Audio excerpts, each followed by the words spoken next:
Qu'est-ce que c'est qu'un tripode, whatever, hein? Un tripode, quoi qu'il en soit. Eh ben, ça sera un tripode, quoi qu'il en soit. J'aimais bien l'idée de travailler, enfin de réfléchir comme ça. C'est même pas réfléchir, quoi, mais d'être juste sur trois pattes.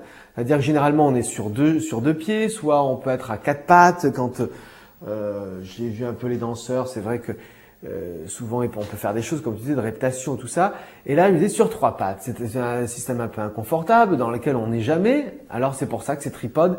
Je me souviens qu'on avait raconté ça, je leur avais expliqué que j'avais cherché une sorte de, sans bien le comprendre moi-même au début, mais de défonctionnalisation en fait du corps.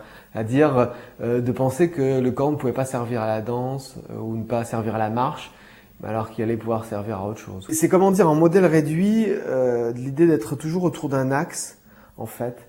Et souvent, comme tout est au micro, souvent, suivant comment je place le micro, soit très en l'air par exemple, soit complètement par contre au sol, et ben ça les oblige pour aller parler là à être dans des sortes de